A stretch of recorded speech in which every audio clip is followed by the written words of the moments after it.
I've been so lucky this week. I went out of the house in order to get hold of some new books that I wanted for some research. And whilst the books I'm going to share with you are not too closely related to one of the projects that I'm currently working on and writing and capturing words around, I had a blast of a time going to this particular charity shop. The first charity shop I went into, I was able to pick up 3 books, 2 by Raymond Chandler and 1 by H.E. Bates, one of my absolute favourite writers. So these are the particular books. H.E. Bates, The Purple Plain. The next one, Farewell My Lovely by Raymond Chandler. And then Playback, also by Raymond Chandler. And then in another charity shop just on the same street, I was able to pick up a book that I've been looking for a couple of months. It's only a recent book, but to actually see it in a good quality second-hand version, I'm really excited. Yorkshire, a lyrical history of England's greatest county. And I have to say that where I am now, I'm in Bradford in West Yorkshire, and the truth is, it is a fabulous and amazing county. It's the largest county in England. It's actually made up of component parts.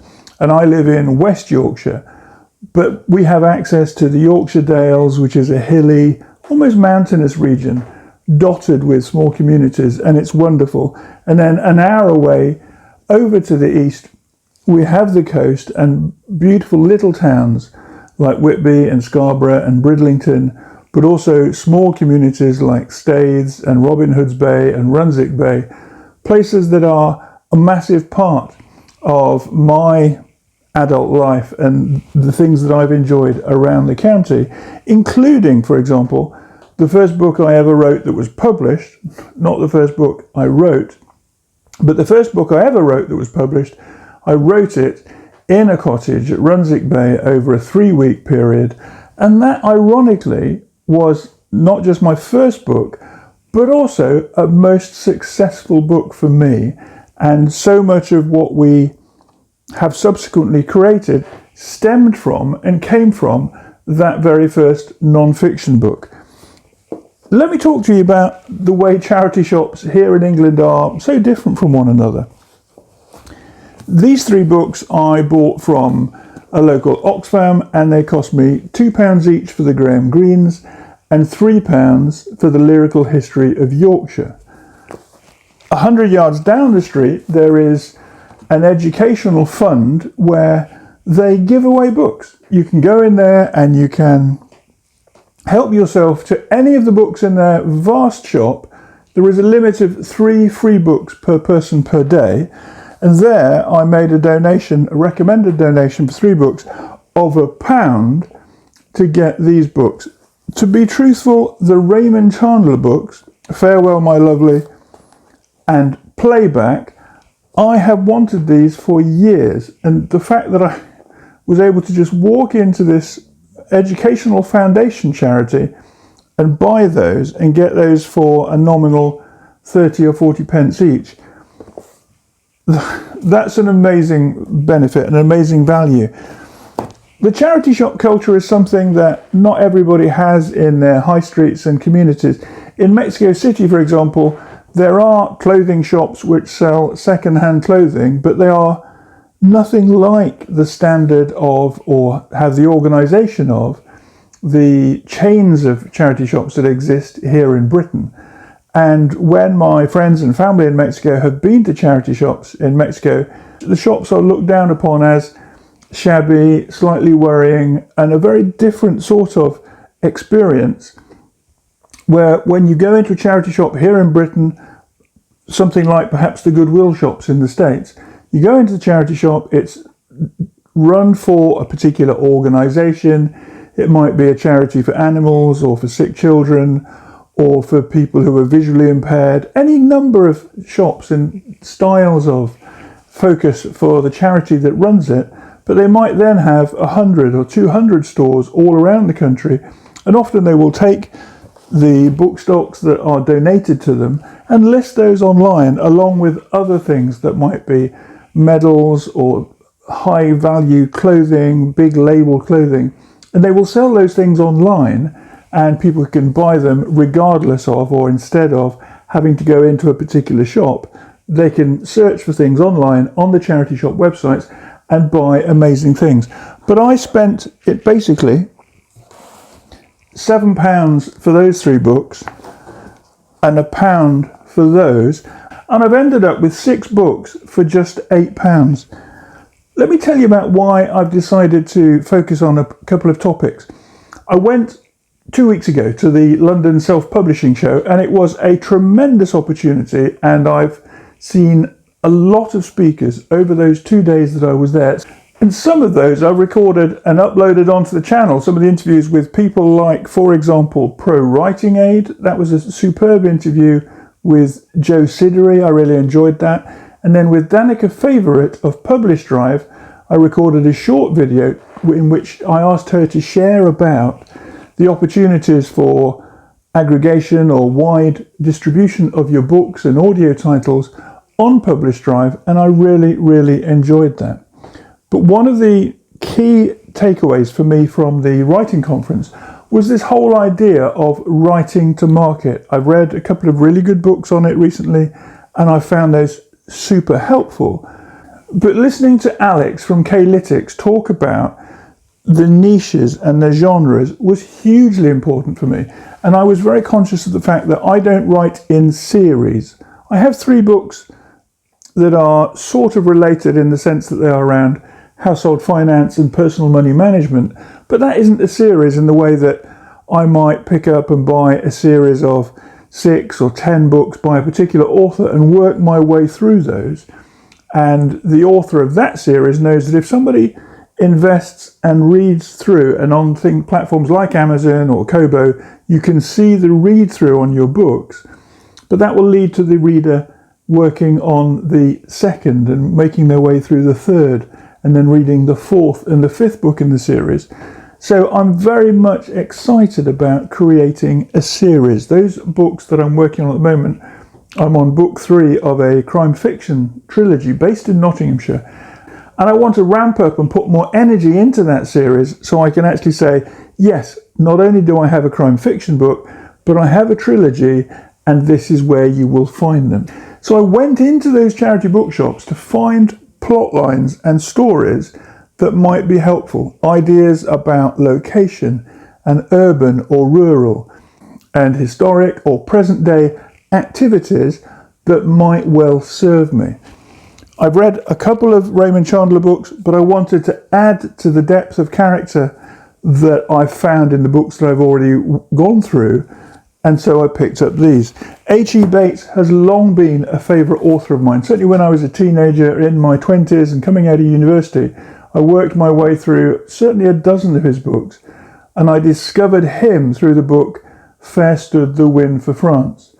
But I'm going to be working through this one, The Purple Plain, because it is about heroism and struggle and overcoming a particular challenge, which I'll introduce you to in a minute. The Graham Greene books are very different. I never read Brighton Rock at school, or rather, I read it, but I never was taken by the story of those youngsters down on the south coast. But instead, with books like The Lawless Roads, Monsignor Quixote, Our Man in Havana, I very much found myself attracted to and drawn into that hot climate, the shady characters, the espionage, the fighting between religion and state, particularly in books like The Lawless Road, and was drawn into that and very much excited about it. So that's why I'm really pleased to pick up The Confidential Agent and The Heart of the Matter. The Yorkshire book was more about grounding myself into the history and the literature and the storytelling that has come from the county where I have lived for much of the last 20 years. Let's have a look at this particular book. It's by Richard Morris, and the Observer describes it as restless, poetic, strange, and the territory it describes deserves nothing less. Yorkshire is a continent unto itself, a region where mountain, plain, coast, downs, fen and heath all lie close. By weaving history, family stories, travelogue and archaeology, Richard Morris reveals how the county took shape as a landscape and in literature, legend and popular regard. The result is a fascinating and wide-ranging meditation on Yorkshire and Yorkshireness. That's a word I hadn't really thought of before, Yorkshireness. Told through the prism of the region's most extraordinary people and places. I'm really looking forward to this one. We're away on holiday in 10 days' time, and that I'm saving for my holiday travels. But let me share with you a few first paragraphs from each of these books. This is Playback by Raymond Chandler. The voice on the telephone seemed to be sharp and peremptory, but I didn't hear too well what it said, partly because I was only half awake, and partly because I was holding the receiver upside down. I fumbled it around and grunted. "Did you hear me? I said I was Clyde Umney, the lawyer." "Clyde Umney, the lawyer? I thought we had several of them." "You're Marlowe, aren't you?" "Yeah, I guess so." I looked at my wristwatch. It was 6:30 a.m., not my best hour. "Don't get fresh with me, young man." "Sorry, Mr. Umney, but I'm not a young man. I'm old, I'm tired, and I'm full of no coffee." "What can I do for you, sir?" "I want you to meet the super chief at 8 o'clock. Identify a girl among the passengers, follow her until she checks in somewhere, and then report to me. Is that clear?" "No." "Why not?" he snapped. "I don't know enough to be sure I could accept the case. I'm Clyde Listen, don't, I interrupted. I might get hysterical. Just tell me the basic facts. Perhaps another investigator would suit you better. I was never an FBI man." "Oh, my secretary, Miss Vermillier, will be at your office in half an hour. She will have the necessary information for you. She's very efficient. I hope you are." "I'm more efficient when I've had breakfast." "Have her come here, would you?" "Where is here?" I gave him the address of my place on Yucca Avenue and told him how she would find it. One page, and I am completely drawn into the story. I want to know what happens when Miss Vermillier turns up, meets our hero for breakfast, and we discover what he's going to do and who is the passenger on the Super Chief train that's going to arrive into town. Raymond Chandler, Playback. This one I've already had a dip into, Farewell My Lovely by Raymond Chandler. A lot of people say this was Philip Marlowe, that's his detectives, Philip Marlowe's toughest case, but that this is Raymond Chandler's best book. So let's have a look at Farewell My Lovely. This was written in 1940, and this edition that I've got here is from 1971. Chapter 1. It was one of those mixed blocks over on Central Avenue, the blocks that are not yet all Negro. I had just come out of a 3-chair barbershop where an agency thought a relief barber named Demetrios Aladis might be working. It was a small matter. His wife said she was willing to spend a little money to have him come home. I never found him, but Miss Aladis never paid me any money either. It was a warm day, almost the end of March, and I stood outside the barbershop looking up at the jutting neon signs on a second floor dine and dice emporium called Florian's. A man was looking up at the sign too. He was looking up at the dirty windows with a sort of ecstatic fixative expression, like a hunky immigrant catching his first sight of the Statue of Liberty. He was a big man, but not more than 6 feet 5 inches tall, and not wider than a beer truck. He was about 10 feet away from me. His arms hung loose at his sides, and a forgotten cigar smoked behind his enormous fingers. Slim, quiet Negroes passed up and down the street and stared at him with darting side glances. He was worth looking at. He wore a shaggy Borsalino hat, a rough grey sports coat with white golf balls on it for buttons, a brown shirt, a yellow tie, pleated grey flannel slacks and alligator shoes with white explosions on the toes. From his outer breast pocket cascaded a show handkerchief of the same brilliant yellow as his tie. There were a couple of coloured feathers tucked into the band of his hat, but he didn't really need them. Even on Central Avenue, not the quietest dressed street in the world, he looked about as inconspicuous as a tarantula on a slice of angel food. Two totally different. This one, a completely narrative opening of the book. And Playback, it was all dialogue. It was all a telephone conversation between the lawyer and Philip Marlowe answering the phone and being asked to go and meet the Super Chief train. In Graham Greene, The Heart of the Matter, we have a police officer called Scobie, who is in a West African colony during the war and regarded as being above suspicion. Then, passed over for promotion, he's forced to borrow money from a Syrian trader to send his faded wife Louise on holiday. In her absence, he falls in love with a pathetic child widow, and inexorably, his conscience and his love of God lead him to disaster. Here's another interesting thing. Look at how short the back jacket detail is on this book. Compare that to the 3 or 4 paragraphs you might find nowadays on a novel in which we are asked to suspend our disbelief for the hours that we will read the book. Very short and precise. The Heart of the Matter. This book was published in 1948, and the edition that I've got here is 1979.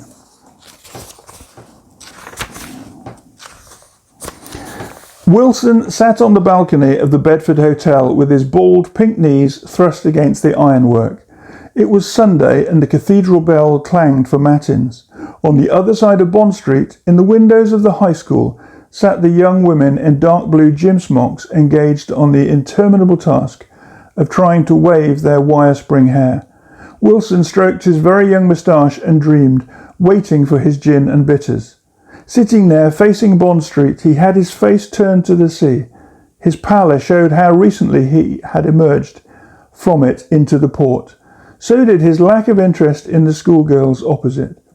He was like the lagging finger of the barometer, still pointing to fair, long after its companion has moved to stormy. Below him, the black clerks moved churchward, but their wives in brilliant afternoon dresses of blue and cerise aroused no interest in Wilson. He was alone on the balcony except for one bearded Indian in a turban, and who had already tried to tell his fortune. This was not the hour or the day for white men. They would be at the beach 5 miles away, but Wilson had no car. He felt almost intolerably lonely. On either side of the school, the tin roofs sloped towards the sea, and the corrugated iron above his head clanged and clattered as a vulture alighted.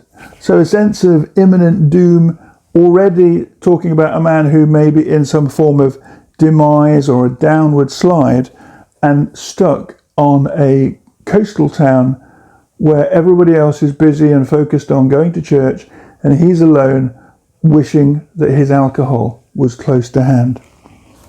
And then this one, Graham Greene, The Confidential Agent. The great thing about all 5 of these books, H.E. Bates, the Raymond Chandler books, and the Graham Greenes, they are all Penguin books, classic books, always worth collecting and always delivering good stories. This one, first published by Heinemann in 1939, and this edition here, 1971. Let's see what their first page is like. The gulls swept over Dover. They sailed out like flakes of the fog and tacked back towards the hidden town, while the siren mourned with them. Other ships replied. A whole wake lifted up their voices. For whose death? The ship moved at half speed through the bitter autumn evening. It reminded Dee of a hearse, rolling slowly and discreetly towards the garden of peace, the driver careful not to shake the coffin, as if the body minded a jolt or two. Hysterical women shrieked among the shrouds. The third-class bar was jammed. A rugger team was returning home, and they scrummed boisterously for their glasses, wearing striped ties. Dee couldn't always understand what they were shouting. Perhaps it was slang or dialect. It would take a little time for his memory of English completely to return. He had known it very well once, but now his memories were rather literary. He tried to stand apart, a middle-aged man with a heavy moustache and a scarred chin, and worry like a habit on his forehead. But you couldn't go far in that bar, an elbow caught him in the ribs, and a mouth breathed bottled beer into his face. He was filled with a sense of amazement at these people. You could never have told from their smoky good fellowship that there was a war on, not merely a war in the country from which he had come, but a war here, half a mile outside Dover Breakwater. He carried the war with him. Wherever Dee was, there was a war. He could never understand that people were unaware of it. Brilliant. Just 2 paragraphs, completely setting the scene for this man who has come from a continental country, and his mission, the confidential agent, is to buy coal in Britain and secure that for his country. And he will go through incredible challenges in the course of this particular book, but I'm great to have it back in my hands, back in my collection, and able to read it. Graham Greene, The Confidential Agent. So there I am, 6 new books, 4 of them in particular I think I'm going to be able to take ideas and inspiration from, the 2 by Raymond Chandler and the 2 by Graham Greene, because they deal with secrets. They deal with people on a deadline. They deal with the idea and the concept that there is something great at risk, and the narrator or the character or one of the protagonists will step forward, find solutions, fight little battles, lose, pick themselves up again, and move the situation, or in the case of Philip Marlowe, the detective by Raymond Chandler, move his case forward despite the fact that outside forces don't want him to succeed. I spent a little bit of money. I got 6 great books, and I'm really grateful to the structure of charity shops in England that we can use these and enjoy them so much and get such value from spending just a few pounds. I hope you've got a charity bookshop in your area. I hope you're not bringing home too many books or 2 titles. I know that that's something I'm very guilty of. But recently I've also managed to get rid of 600 books, and I've got them behind camera here. I'm just looking at 8 banana boxes full of books that I'm giving to a friend who has a bookstore on his local market. So he will be able to sell those, make a small donation to a charity that I've suggested, but also support his small business. So I've got a few hundred leaving the house. I feel quite okay that I've secured just these 6 little books for my shelves to help me whilst I work on a new writing project, and something that I need to give myself continued inspiration for in order to move things forward. Wherever you are, happy reading. And if you're working on a book, if you're working on a particular manuscript, or you have a work in progress, happy writing.